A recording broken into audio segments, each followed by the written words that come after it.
warahmatullahi wabarakatuh. Selamat pagi Sobat LPPOM. Alhamdulillahirrahmanirrahim, di pagi hari yang cerah ini kita kembali berkumpul di program Bincang Halal by LPPOM MUI. Dan hari ini kita akan bahas topik yang spesial banget. Sebelumnya kita sudah bahas nih tentang bir 0%, dan kali ini gak kalah viral juga, yaitu tentang kosmetik. Bagaimana kita bisa tampil sehat dan cantik dengan kosmetik halal. Tentunya hari ini saya nggak sendiri, ada seseorang yang spesial bersama saya, yaitu dengan Ibu Susi. Ya. Assalamualaikum Ibu. Waalaikumsalam warahmatullahi wabarakatuh, Mbak Nita. Iya. Alhamdulillah baik dan bahagia sekali karena spesial membersamai Sobat LPPOM. Iya. Ya, insya Allah kita berdoa semoga Allah meridhoi langkah kita di Bincang Halal kita pagi ini. Alhamdulillah, ini merupakan salah satu ikhtiar kita nih Bu untuk meningkatkan lagi awareness masyarakat terkait dengan pentingnya mengkonsumsi atau menggunakan produk-produk yang halal, termasuk itu kosmetik ya Bu ya. Apalagi kosmetik ini sudah banyak beredar di masyarakat, di pasaran itu, baik di dalam maupun yang bersumber dari luar negeri ya Bu ya. Nah, sebelumnya Bu, sebelum kita lebih jauh Bu, kita ke basicnya dulu ya Bu. Kenapa sih Bu Susi produk kosmetik itu harus bersertifikat halal? Iya, yang pertama memang karena menggunakan kosmetik, ya Sobat LPPOM mungkin tidak kenal maka tak sayang ya. Saya Susianti bergabung di LPPOM MUI sebagai auditor baru 26 tahun. Masya Allah, 26 tahun. Itu udah waktu. Tentunya di 26 tahun ini udah banyak banget ya Bu perusahaan-perusahaan atau produk-produk yang sudah Ibu sertifikasi. Kalau gitu boleh Bu sedikit spoiler pengalaman Ibu dalam mengaudit halal, khususnya produk kosmetik seperti apa? Iya, pertama saya bersyukur ya diberi kesempatan oleh Allah dan LPPOM MUI untuk mengaudit produk kosmetik. Kenapa? Karena ketika kita mengaudit kosmetik, maka ini berbeda dengan produk makanan ya. Kalau kita bicara kita mengaudit produk makanan, hampir semua saat ini 90% boleh saya katakan dokumen pendukung kehalalan bahannya adalah sertifikat halal. Namun tidak demikian kalau kita audit ke kosmetik. Dokumen pendukung kehalalan bahannya itu sebagian besar alur proses, kemudian MSDS ya, material safety data sheet, kemudian juga pernyataan bebas bahan babi. Nah, yang menarik di sini karena beberapa kali, apalagi belakangan ini gitu ya, saya masih menjumpai adanya perbedaan persepsi pernyataan bahan bebas babi antara produsen bahan kosmetik dengan LPPOM MUI atau dengan MUI begitu. Ketika kita Sobat LPPOM, auditor itu hanya bisa mengaudit ketika perusahaan sudah memberikan dokumen kehalalan bahannya untuk seluruh bahan yang digunakan. Ya. Kemudian auditor itu adalah wakil ulama yang ditugaskan ke perusahaan, yang ketika ditugaskan itu tidak boleh salah. Kenapa? Karena keputusan Komisi Fatwa halal atau haram itu berdasarkan laporan auditor. Benar, begitu.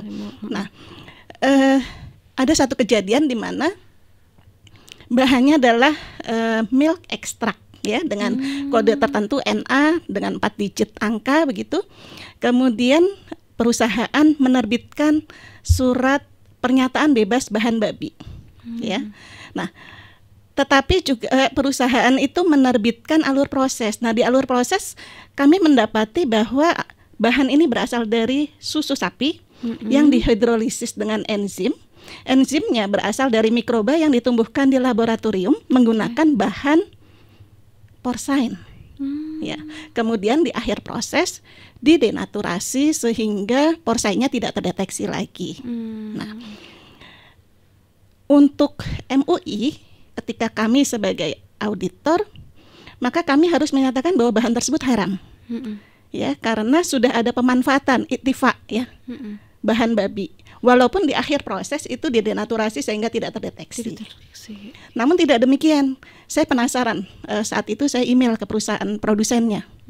Kenapa sih kok bisa mengeluarkan surat pernyataan bahan bebas babi begitu? Ternyata Jawabannya dalam adalah prosesnya? bahan tersebut dihasilkan dari susu sapi. Wow. Jadi ketika Wow, kita mengaudit benar. perusahaan kosmetik, kita harus mengecek semua dokumen dengan hati-hati. Itu Benar, Bu. tantangan besar gitu. Ya ampun. Karena itu benar-benar harus ditelusur sampai bahkan yang dia klaim itu susu sapi, bahannya ternyata dalam prosesnya melibatkan juga babi. Betul. Sedalam itu ya Bu ya, Iya. bagaimana kita memproses audit Iya, jadi seperti itu.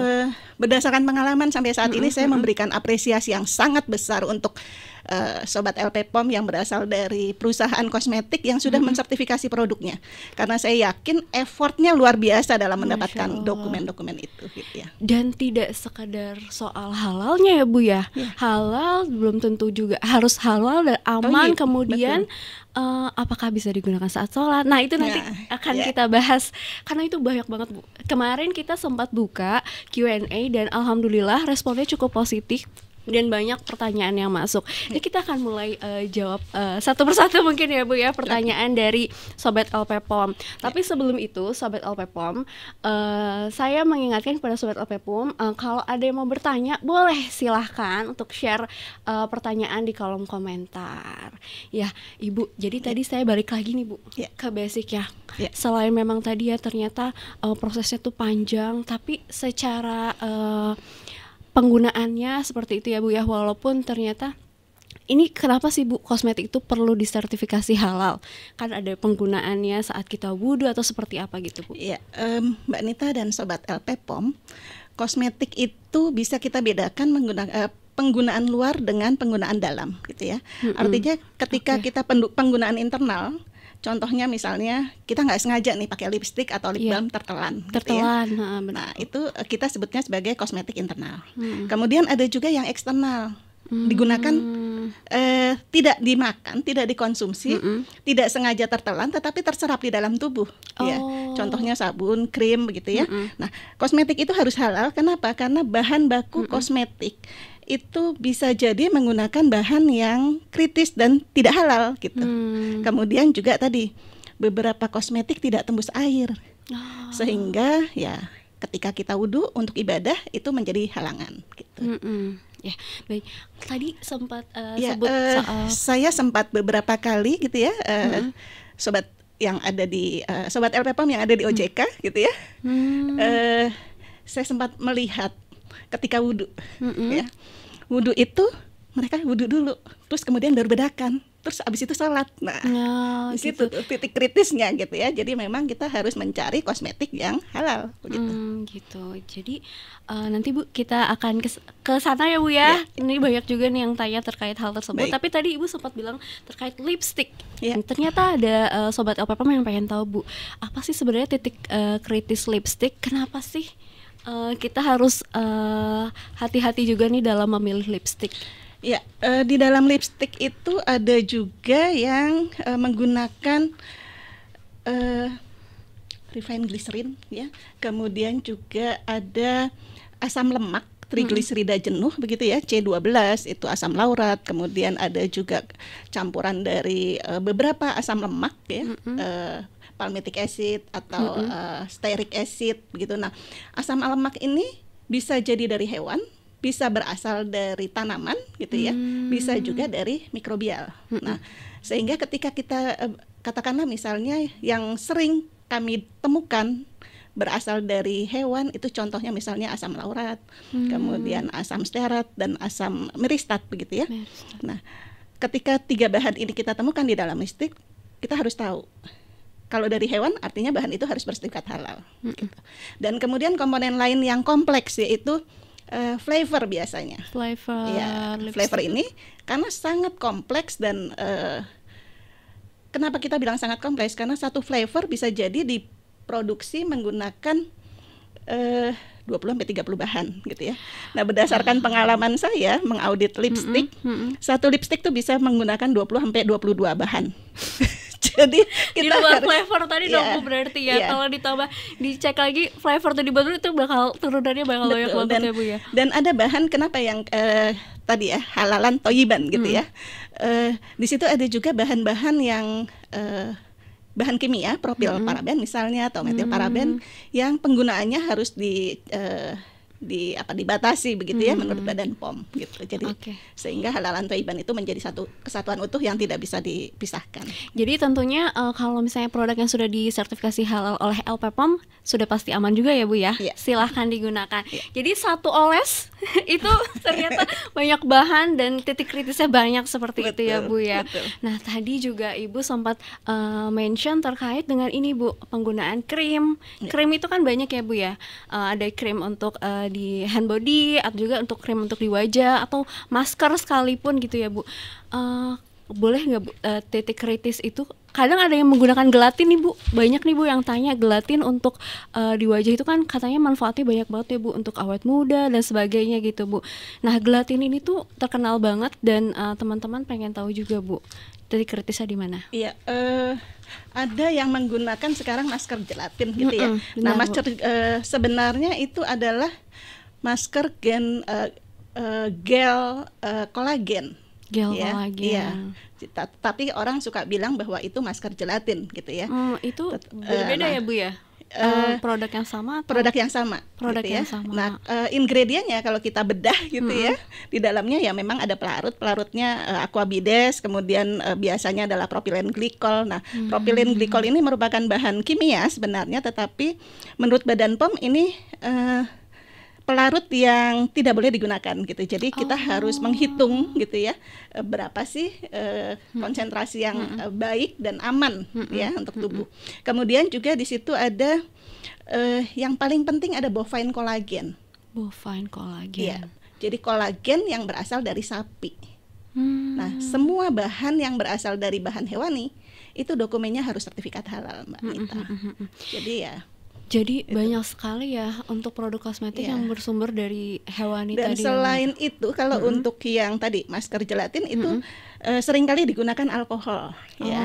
Nah, kemarin tadi di awal Mbak Nita sempat mengatakan bahwa alkohol itu digunakan untuk makanan, ternyata juga banyak digunakan kosmetik. Nah, bedanya kalau untuk minuman ya, kemarin mungkin sudah dibahas, minuman ada batas residu. Residu etanol yang boleh maksimal 0,5% gitu ya. Namun kalau di kosmetik tidak ada batasan residu. Yang penting adalah tidak berasal dari homer. Gitu. Oh gitu. Homer itu adalah minuman yang memabukkan. Gitu. Iya benar Bu. Kadang Mbak ini apa namanya aduk alkoholnya gimana ya Mbak? Berarti bukan perkara alkoholnya Bu, tapi harus dicek apakah si alkohol itu bersumber dari homer atau memang tidak gitu ya Bu. Kalau tidak ya tidak masalah kayak gitu ya Bu. Dan kemudian kita harus memastikan bahwa umumnya alkohol itu dihasilkan dari fermentasi gitu ya. Dan media fermentasinya harus bebas babi gitu. Itu hal lain ternyata yang harus juga diperhatikan. Jadi untuk menggunakan satu produk itu yang perlu ditelusur banyak sekali. Nah Ibu, kemudian kita masuk, mengingatkan lagi nih teman-teman Sobat LPPOM yang mau bertanya, silahkan share untuk pertanyaannya di kolom komentar. Walaupun kita kemarin sudah terima banyak pertanyaan juga. Nah, silakan. Nah untuk kosmetik dekoratif Bu, itu kan ada eyeliner, waterproof gitu ya Bu ya. Apa kutek yang katanya bisa dipakai sholat seperti itu ya Bu ya. Itu tuh sebenarnya gimana ya Bu? Karena banyak yang tanya, misalnya kutek gitu, kita pakai terus dia klaim bisa digunakan saat wudhu atau wudhu friendly gitu Bu istilahnya. Nah itu seperti apa? Atau ini Bu, produk-produk yang dia sudah mengklaim bisa digunakan wudhu, apakah itu memang, atau produk yang sudah halal, bersertifikat halal, apakah itu bisa digunakan saat wudhu juga gitu? Iya, ketika tadi ya Kutex dan bahan-bahan yang mengklaim ya, produk-produk yang mengklaim waterproof ya. Itu contohnya Kutex tadi ya kita bahas dulu. Kutex ini kalau dia bersertifikat halal artinya berasal dari bahan-bahan yang tidak haram atau najis, kemudian diproduksi di fasilitas yang bebas kontaminasi bahan haram dan najis gitu ya. Nah, kemudian selain itu bahan tersebut harus setelah menjadi produk tersebut harus lolos uji tembus air. Nah, ujinya itu di Laboratorium Halal LPPOM MUI. Nah, menurut fatwa MUI, Komisi Fatwa MUI, batasan tembus air itu apabila dalam 1 menit bahan tersebut bisa dilewati oleh air begitu. Dan itu boleh digunakan wudhu atau Iya. boleh? Iya. Tetap boleh ya Bu ya. Oh, baik. Jadi teman-teman kalau misalkan sudah mendapat, tapi Bu, jadi jadi terlintas itu Bu. Berarti semua produk yang sudah apakah semua produk yang sudah berlabel halal MUI ini juga bisa dipakai sholat, atau memang produk-produk khusus yang dia mengklaim sudah bisa wudhu friendly tadi Bu? Tadi kenapa produk kosmetik harus halal itu kan karena kita juga menggunakannya ketika kita mau ibadah gitu ya. Sehingga salah satu kriteria ya pengecekan bahan kalau produk tersebut mengklaim bahwa tembus air, waterproof, kecuali ini krim ketika kita berenang. Ya, sunblock gitu ya. Sunblock. Nah, kecuali itu tetap harus tembus air sehingga boleh digunakan saat sholat. Oke, siap. Ternyata boleh, asal tadi ya Bu ya, harus dicek apakah mereka logonya tidak, terus dia mengklaim sudah pasti, biar kita semakin yakin saat beribadah seperti itu. Nah, berarti termasuk kutek ya Bu ya? Termasuk kutek tadi ya. Baik. Nah, ini Bu, masuk ke, ada juga ternyata Sobat LPPOM yang bertanya terkait dengan hukum laser di klinik kecantikan. Iya, laser ini sebenarnya belum difatwakan ya. Ya, yang sudah difatwakan sejauh ini ada fatwa tentang botox untuk kecantikan dan perawatan ya. Ini fatwa MUI nomor 21 tahun 2020 ya. Ini berdasarkan, jadi ketika ada kemajuan teknologi gitu ya. Di mana botox ini sebenarnya adalah berasal dari bakteri ya, toksin. Jadi toksin yang berasal dari bakteri Clostridium botulinum. Nah, bakteri ini tumbuh biasanya menggunakan gelatin babi, Mbak. Gitu.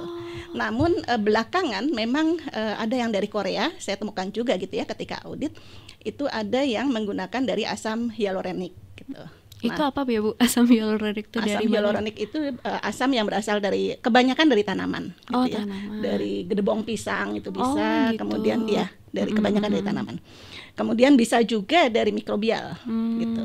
Nah, sepanjang media yang digunakan untuk pertumbuhan bakteri tersebut tidak najis dan tidak haram, itu boleh digunakan gitu. Nah, fatwa tadi ya, kalau suntik botox ya, bunyinya adalah suntik botox yang digunakan untuk kecantikan dan perawatan seperti mengatasi kerutan misalnya dari mata gitu ya, mengencangkan otot pada wajah, memperbaiki kontur wajah yang asimetris gitu ya, kemudian memperbaiki jaringan parut, kemudian ya artinya arahnya ke pengobatan, ini hukumnya boleh dengan syarat satu, tidak dengan tujuan yang bertentangan dengan syariat Islam. Misalnya Bu? Ya. Misalnya seperti apa ya? Botox saya mau ini kan juga hidung gitu ya Bu ya? Kalau botox itu arahnya anti aging sebenarnya, jadi awet muda lagi gitu. Terus menggunakan itu dengan tujuan-tujuan yang di luar syariat Islam gitu ya. Kemudian juga menggunakan bahan halal yang suci. Kemudian tindakan yang dilakukan ini terjamin aman, tidak membahayakan, karena fatwa itu penting ya, tidak membahayakan baik bagi diri maupun bagi lingkungan. Dan yang terakhir dilakukan oleh tenaga ahli yang kompeten dan amanah. Nah, fatwa ini bisa keluar, jadi bisa diterbitkan oleh MUI setelah ada diskusi dengan Perdoski, jadi Perhimpunan Dokter Spesialis Kulit dan Kelamin Indonesia.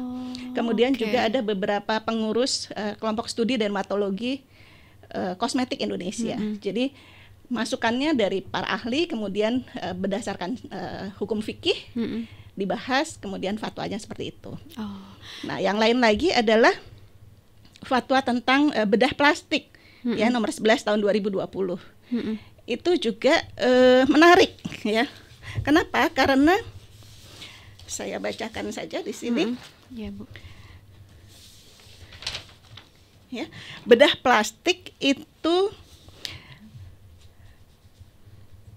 kalau untuk rekonstruksi ya. Rekonstruksi. Jadi ada bedah plastik untuk tindakan merekonstruksi atau memperbaiki bagian tubuh manusia melalui operasi, itu dibolehkan gitu ya. Jadi ya misalnya abis kecelakaan gitu ya Bu ya, atau itu dibolehkan gitu ya Bu. Tapi kalau misalnya wajahnya nggak apa-apa, cuman mungkin kayak kurang pede gitu ya Bu ya, jadi mancungin hidung. Di sini menariknya gini, bedah plastik rekonstruksi untuk memperbaiki fungsi dan bentuk anatomis yang tidak normal menjadi mendekati normal, misalnya bibir sumbing, ya. Kemudian rekonstruksi payudara pasca tumor, kelainan alat kelamin. Oh itu disebut ya Bu itu ya? hukumnya boleh, ya, dengan syarat tindakan yang dilakukan manfaatnya nyata didasarkan pada pertimbangan ahli yang kompeten dan amanah. Kemudian aman dan tidak membahayakan dan dilakukan oleh ahli yang kompeten dan amanah. Jadi ini dasarnya ada kategori al-darurat ya, al-hajat. Nah, kemudian ada bedah plastik estetik yang tadi. Saya ingin mancungin hidung. Saya ingin manjangin sidik kuku-kuku jari gitu ya. Nah, itu hukumnya haram. Oh, udah. Itu banyak banget. Nah, kemudian bedah plastik estetik ya, yang merupakan jenis al-tahnasiyat. Ini seperti membuang kelebihan lemak, kelebihan kulit, mengencangkan otot agar tidak berkerut. Nah, hukumnya boleh. Masih boleh kayak gitu. Dengan syarat ya tadi, tidak dengan tujuan bertentangan dengan syariat, menggunakan bahan halal dan suci, tindakan yang dilakukan terjamin aman, tidak membahayakan bagi diri dan lingkungan, dan dilakukan oleh tenaga yang kompeten. Iya baik. Gimana nih Sobat LPPOM, sudah mulai tercerahkan ya? Apa ternyata bedah plastik itu ada loh yang boleh. Tapi itu tadi harus dicek lagi apa yang boleh dan tujuannya harus diluruskan. Nah, Bu, kita ternyata sudah nerima pertanyaan ya. Boleh. Dari netizen terkait dengan kosmetik. Itu sebenarnya boleh nggak ya Bu digunakan oleh laki-laki? Mungkin maksudnya ini kosmetik dekoratif ya Bu? Misalnya kayak lip balm, atau misalnya kan kalau misalnya di acara-acara tertentu ya, misalnya kalau MC atau tuh biar agak segar gitu ya Bu ya, kadang suka ditambahin lipstick sedikit atau bedak, itu sebenarnya bolehkah Bu? Kalau hal yang seperti itu? Setahu saya sampai saat ini untuk penggunaan seperti itu belum ada fatwanya. Belum ada fatwanya Bu ya. Baik. Jadi harus dicek lagi ya. Mungkin bisa diusulkan ke MUI untuk mengeluarkan fatwa-fatwa tersebut ya Bu ya. Iya. Seperti itu. Nah,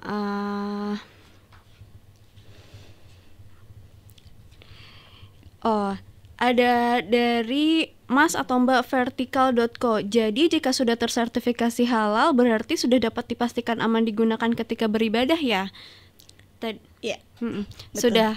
Tadi sudah sempat dibahas juga bahwa aman ketika beribadah. Aman ketika, karena di LPPOM melihat dari dua sisi itu ya Bu ya, halal dan juga produk halalnya juga halal dari bahannya, kemudian halal dari fatwa penggunaannya, seperti itu ya Bu ya.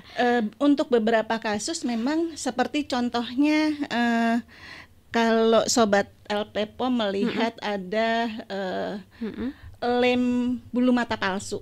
Oh iya benar. Ini ada lem bulu mata palsu yang sudah disertifikasi halal gitu. Tapi itu bukan halal bulu mata palsunya gitu. Jadi lemnya tidak boleh, aja. Ya, jadi tidak boleh si produk itu di kemasan tidak boleh mengklaim bahwa itu bulu mata palsu yang halal gitu, tidak boleh. Tetapi boleh mengklaimnya bulu mata palsu ini menggunakan lem yang halal begitu. Oh gitu. Tapi berarti itu tidak dalam satu produk disertifikasi, harus dua produk itu yang disertifikasi ya Bu ya? Sampai saat ini belum ada. Kalau bulu mata belum ada. Karena ya gitu. Tadi tergantung tujuannya tadi ya. Tapi sebenarnya untuk penggunaannya belum ada aturan. Oh, penggunaan bulu mata tuh belum diatur ya Bu ya? Jadi sertifikasi produk lem untuk bulu mata ini terlepas dari penggunaannya gitu ya. Gitu, terlepas dari penggunaannya. Karena ternyata sempat viral nih Bu ternyata di TikTok bahwa ternyata katanya bulu mata palsu itu dibolehkan, sementara yang tidak dibolehkan itu adalah extension bulu mata, itu nggak dibolehin katanya. Tapi kalau extension rambut itu sama tidak boleh juga ya Bu ya. Nah, yang fatwanya belum keluar itu adalah penggunaan bulu mata palsu tadi ya Bu ya. Seperti itu teman-teman. Ada lagi Bu yang bertanya, Dwi Ambar, dari Mbak Dwi Ambar. Tadi sudah Bu. Kalau cowok boleh pakai kosmetik. Kalau cowok apakah boleh pakai kosmetik emas? Iya. Ini tuh belum juga ya Bu, kosmetik yang emas ini ternyata. Betul. Ada juga. Jadi memang ada di fatwa MUI-nya bahwa ada bahan-bahan yang boleh digunakan untuk penggunaan tadi kan kosmetik ada yang internal, ada yang eksternal, ya. Iya, jadi benar. untuk bahan luar itu boleh gitu. Laki-laki menggunakan bahan berasal dari emas itu dibolehkan untuk penggunaan luar. Sepanjang tidak membahayakan. Gitu. Oh gitu. Ya. Tapi berarti Kemudian udah juga, ada ya Bu produk-produk ada bahan-bahan yang berbahan emas. Ada. Oh gitu. Kemudian juga penggunaan kalau yang 2018 lagi booming saat itu adanya ini masker dari bekicot, ya, snail. Gitu. Itu dibolehkan. Itu sudah Karena ada itu yang disertifikasi. penggunaan luar gitu ya, Iya, Bu ya. iya. Aslinya kan nggak boleh ya Bu ya. Karena dia hidup di dua alam. Baik. Seperti itu. Nah ada lagi Bu. Bekicot tidak hidup di dua alam. Oh gimana Bu? Bekicot hidup di Salah. enggak, kalau hidup di dua alam dia haram, nggak boleh. Iya. Jadi dia Bekicot boleh ya tidak, Bu ya. Bekicot tidak dua alam, dia di Saya belum darat. pernah Ya. makan juga. Bukan untuk Oke. dimakan juga sih. Dia jadi prosesnya untuk menjadi masker itu biasanya diekstrak gitu. Oke, Nah, bahan pengekstraknya atau pelarutnya itu yang kritis gitu ya. Kita cek lagi. Tetapi kalau misalnya menggunakan misalnya heksan atau bahan kimia itu dibolehkan. Oh gitu. gitu, baik. Assalamualaikum Ibu, mohon maaf baru bergabung, mau menanyakan mungkin bisa diringkas kosmetik yang aman untuk beribadah apakah harus tersertifikasi halal atau ada ciri-ciri lainnya seperti itu Bu? Boleh diulang Bu? Iya. Ciri-cirinya kalau kita sebagai awam ya cari yang ada logo halalnya begitu. Iya. Karena yang pertama kita harus tahu bahan ya, jadi ketika kita bicara kosmetik halal maka rambu-rambunya adalah yang pertama bahannya gitu ya. Bahannya ini berdasarkan rujukan kita Al-Qur'an ya, Quran surat Al-Baqarah ya. Di situ dituliskan bahwa ada bahan yang haram gitu ya. Nah, bahan haram itu apa saja? Babi dan turunannya, kemudian ada bangkai, kemudian ada darah begitu ya. Darah ini untuk ingredient tidak boleh. Tetapi kalau misalnya darah ini digunakan nanti kemudian mungkin ada bahasan lagi untuk obat begitu ya.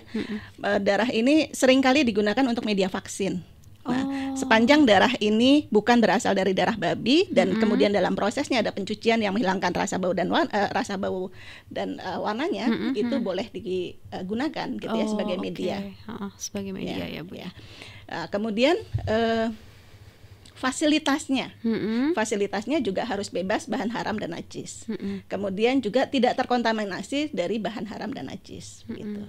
Jadi sebenarnya kalau kosmetik fasilitasnya itu kadang suka join ya Bu ya. Nah, kadang betul. join gitu ya Bu ya, beberapa perusahaan di satu fasilitas gitu ya Bu ya. Saya pernah mempunyai pengalaman ya mengaudit satu perusahaan kosmetik, kemudian bahannya adalah castor oil hydrogenated.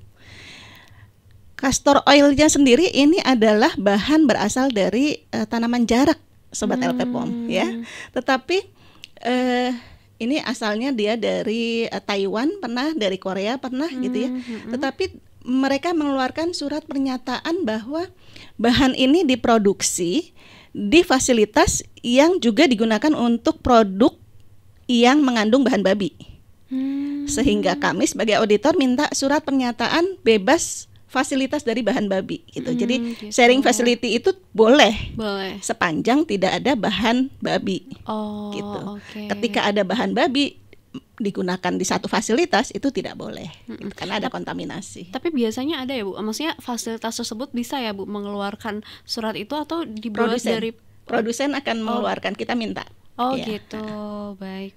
Jadi selain bahannya bebas babi, kemudian kita juga minta produsennya mengeluarkan pernyataan bahwa fasilitas yang digunakan itu juga bebas babi. Oke.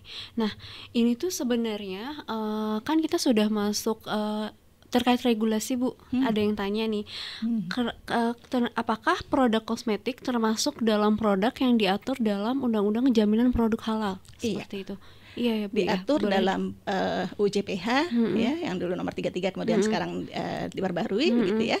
Nah, namun implementasinya kalau makanan ini kan mulai berlaku sampai 2000, jadi awalnya itu 2014 sampai 2019 gitu ya. Iya. Implementasinya sampai 2024 gitu. Nah, kosmetik yang nextnya Nextnya gitu, ya Bu ya, iya. kalau nggak salah tuh Sampai 2026. 2026, Iya. betul. 2026 jadi semoga semua kosmetik yang ada di Indonesia semua sudah bersertifikat halal. Amin, Amin. iya, amin. Jadi kita semakin aman untuk mengkonsumsinya. Betul. Ini Bu ada yang tadi udah ya Mbak Arianti, ini ada yang bertanya apakah ada kosmetik waterproof yang sudah disertifikasi halal? Banyak ya Bu Banyak. ya. Ada eyeliner, maskara. Jadi ketika tadi siapa yang bertanya? Mbak Arianti. Nah, ketika Mbak Arianti membeli eyeliner atau maskara, pilihlah yang sudah ada logo halalnya. Karena memang kita jamin bahwa kita ambil sampelnya Bu Arianti, gitu ya. Sampelnya itu kita uji harus tembus air Gitu. Sehingga bisa digunakan Iya. saat sholat. Tapi mungkin Bu, kalau untuk yang make up kayak pengantin gitu yang kayak timpa lagi Iya, itu kalau ada perasaan tidak yakin seperti itu memang baiknya gimana Bu? Ya sebenarnya dari sisi bahannya gitu ya, produk tersebut sudah dites gitu ya, bahwa itu sudah halal. Tapi kalau tidak yakin ya boleh dihilangin dulu kemudian di make up pulang gitu ya. Jadi memang sih karena ditimpa Iya. mungkin kan kalau yang itu kan penggunaan produk itu saja gitu ya Bu ya. Tapi ketika produk itu ditimpa Makanya, itu berapa bedak gitu kan. Belinya yang sudah ada logo halalnya semua. Logo jadi, halal semuanya. Iya, baik Bu.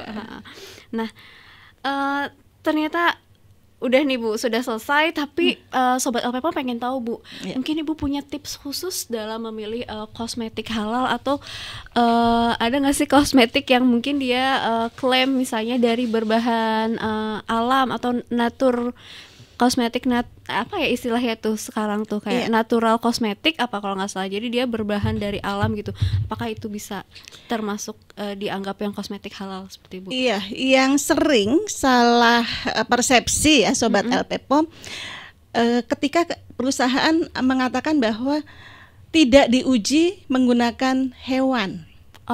Ya, ada beberapa produsen gitu ya, tidak produk ini tidak diujikan kepada hewan gitu, artinya mereka animal welfare gitu ya, gitu.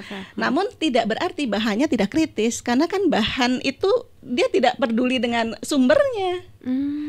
Jadi yang dia pedulikan bahwa ini produk sudah jadi tidak diuji ke hewan gitu, bukan bahan produk ini dibuat dari bahan-bahan yang bebas dari bahan hewani, tidak gitu. Jadi ketika ada klaim ya natural kosmetik itu tidak berarti bahwa itu sudah halal begitu. Gitu.